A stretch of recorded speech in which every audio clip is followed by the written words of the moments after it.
internationale. abonné leen ci suñu chaîne YouTube ngir jot saa su nekk ay xibaar yu wér te wóor aju ci réew mi ak ci bitim réew.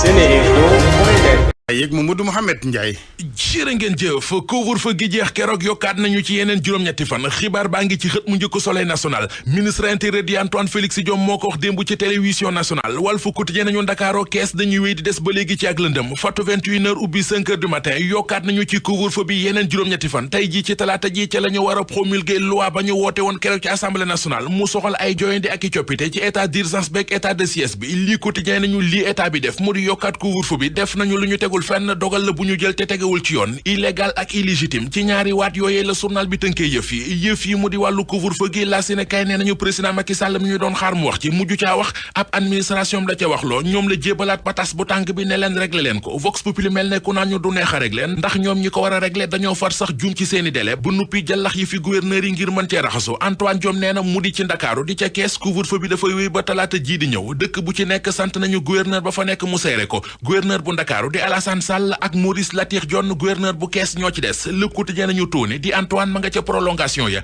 nee na couvre-feu bi ci Ndakaaru ak ca kees dafay wéy ba talaata ñaar fukki fan ak juróom-benn ci weeru janvier L'Observateur nañu coow li ñaar la bu weesoo nu ñuy def ba régler mbas mi am na it beneen problème bu leen di xaar mu di ci wàllu communication ndax ñoom ñi ci état bi ni ñuy communiquer ci yëf yi du noone docteur Mamadou Diouma Diallo dib jàngalekat gëstukat ca université Gaston Berger bu Ndar di ko dëggal ci L'Observateur nee na kuy dëkk ci di wax nit ñi li ñu war a def baa ngay dëkkee def lu la neex fa ngay mujj moo di boo waxatee say wax kenn du ko jox benn solo si la Sénégal nee nañu moo di wax ci coronavirus bi ndax ni mu mel ci réew mi jaadootul fukki nit ak benn faatu nañu ci feebar bi démb ci réew mi nu mbas mi mel ci réew mi rekk umpul waa Daara Jolof Source A mi ngi ñuy xamal ne tolluwaayu coronavirus bi ci tig-tigal googe ku ko dégg saw fit dem ne ci ay semaines yu néew rekk téeméeri nit yu manqué fukk corona nañu fa te li ëpp ci cas corona yi maanaam 70% ya seeni borom xamuñu fan la leen wopp ji toppee ay cas communautaire lañu juróom-ñeenti nit faatu nañu ci te lépp ci mbas mi la jaare ñu jaare fa dem seeti jaari sow ci L'Observateur ubbil yéenekaay bi journal bi mi ngi ñuy xamal ne étudiant bu jigéenu Sénégal boobee réeroon ci France ñeenti fan ci weeru janvier ba léegi ay mbiram amaguñ ci lu leer ne mission diplomatique ak consulaire bu Sénégal ba ca France li ñu wax moo di mënaguñoo dëggal baa ñuy weddi xibaar yi ñuy wax ci riirug Jaari Sow lii Quotidien nañu moom Jaari Sow lu wokkutub dërëm wokk ko nee nañu fa mu nekk moo fa bàyyi boppam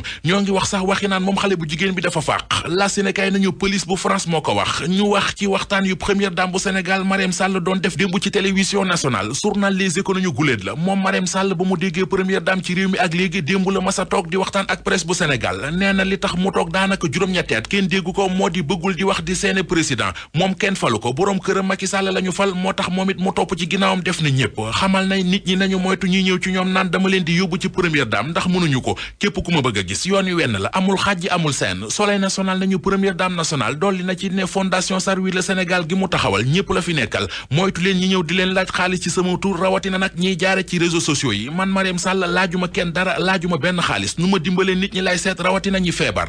ak ndof gi ñu ko fi doon jiiñ Source A nee nañu bi ko ci journaliste bi laajee ay ree la ko def ndax nee na ko man mii di wax ak yow sax ci nit ñi laa ko déggee Vox Populi nañu wax ne moom Marième Sall du koy ñoddi ak di taawi ak di diisal àdduna ndax li mu jàpp te gëm ko moo di moog ñëpp a yam première dame cër la rekk bu ko yàlla jox du tee dafay génn di dem ci nit ñi bañ na ko ba fu mu dem sax dafay bëgg a créer ambiance gi soppeeku na ci biir tariixa Mbàkke Ruuxu La Tribune bind na seenub xalifa di Baaba Laabe miy tëggoo ab yonent ma nga ca kaso bu Kolda fanaan na fa guddeem gu njëkk biig askanu Sénégal ak bitim réew seen groupe d'information bi di Seneinfo International ubbil na leen ay buntam ci www.seninfo.net ngir ngeen di mën di am bépp xeetu xibaar ca ba mu jotee ci ay anam yu wóor moo xam xibaaru politique la ci wàllu culture bi cosaan ak aada xibaaru tàggat yaram xibaaru diine ak lépp lu xew ci àdduna bi mën ngeen a abonné wu ci YouTube bu Seneinfo International ngir xam li xew ci seen réew ak fépp ci àdduna bi seen groupe d'information Seneinfo International ndimbalu askan wi moo ko tax a jóg